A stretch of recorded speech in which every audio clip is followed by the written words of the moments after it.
आपको सबको नमस्कार। कैसे हैं आप सब लोग। मुझे भी कोरोना हो गया था और लगभग 7-8 दिन मैं होम आइसोलेशन में रहा। आप सबकी खूब दुआएं मिली, आपका खूब आशीर्वाद मिला, आपकी सबकी शुभकामनाएं आ रही थी, उसके लिए आप सबका बहुत बहुत शुक्रिया, तहे दिल से शुक्रिया।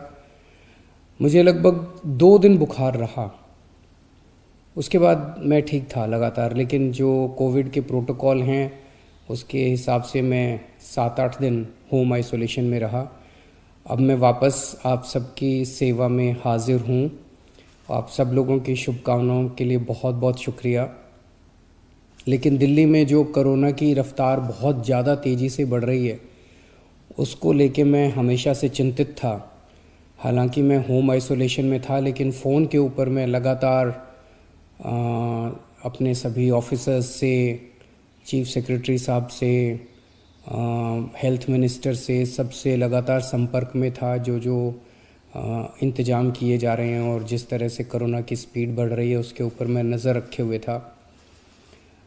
दिल्ली के अंदर जो कोरोना की, पूरे देश में कोरोना बहुत तेज़ी से बढ़ रहा है, दिल्ली में भी बहुत तेज़ी से बढ़ रहा है। रफ़्तार बहुत ज़्यादा तेज़ है। मैं देख रहा था कि कल वाला जो हेल्थ बुलेटिन था उसमें लगभग 20,000 के करीब केसेस आए थे, और आज शाम को जो हेल्थ बुलेटिन आएगा उसमें लगभग 22,000 केसेस, पिछले 24 घंटे के 22,000 केसेस आएंगे।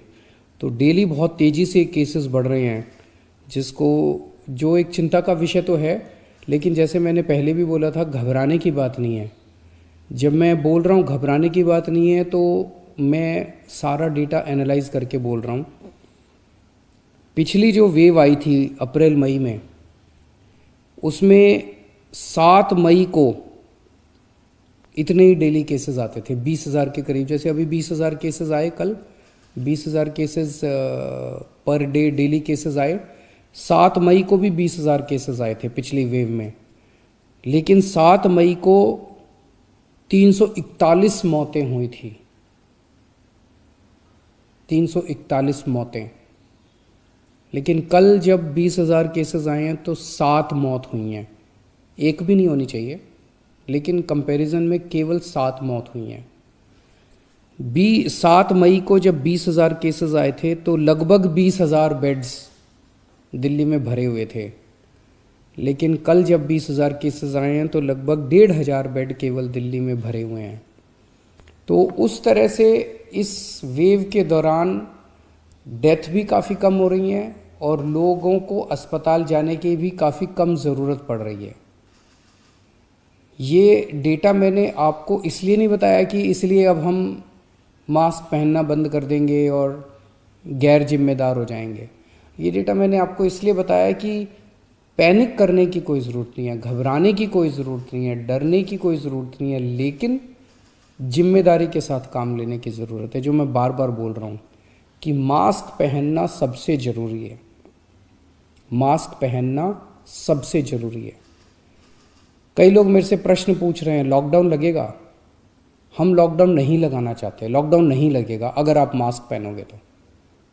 मास्क पहन के घर से बाहर निकलो, मास्क पहन के चारों तरफ घूमो। अगर ज़रूरत ना पड़े तो घर से बाहर ना ही निकलो, अभी थोड़े दिन कोई ज़रूरी नहीं है, लेकिन मास्क पहनना बहुत ज़रूरी है। सोशल डिस्टेंसिंग बहुत ज़रूरी है। हम लॉकडाउन नहीं लगाना चाहते, फ़िलहाल लॉकडाउन लगाने की कोई हमारी मंशा नहीं है, और हम चाहते हैं कि जल्दी से जल्दी ये वेव ख़त्म हो, और कोशिश हमारी है कि कम से कम रिस्ट्रिक्शंस हम लोग लगाएं, ताकि लोगों के रोज़ी रोटी चलती रहे, लोगों के रोज़गार चलते रहें। एलजी साहब और मैं दोनों मिलके पूरी सिचुएशन को लगातार हम लोग नज़र रखे हुए हैं। कल हमारी डीडीएमए की दोबारा मीटिंग है, उस मीटिंग में एक्सपर्ट्स के साथ फिर से हम रिव्यू करेंगे सिचुएशन को कि क्या और करने की ज़रूरत है, नहीं है। केंद्र सरकार से लगातार हम लोग संपर्क में हैं, केंद्र सरकार से भी हमें पूरा सहयोग मिल रहा है। तो सब लोग मिलके, मैं, एलजी साहब, हमारे सारे ऑफिसर्स, केंद्र सरकार, सब लोग मिलके सिचुएशन के ऊपर नज़र रखे हुए हैं और सिचुएशन को कंट्रोल किए हुए हैं।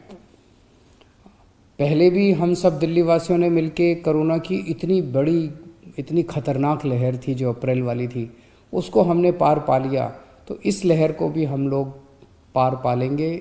चिंता करने की ज़रूरत नहीं है, लेकिन जिम्मेदारी के साथ काम करने की ज़रूरत है। और जिन जिन लोगों ने वैक्सीन नहीं लगवाया, प्लीज़ जाके वैक्सीन ज़रूर लगवा लीजिए।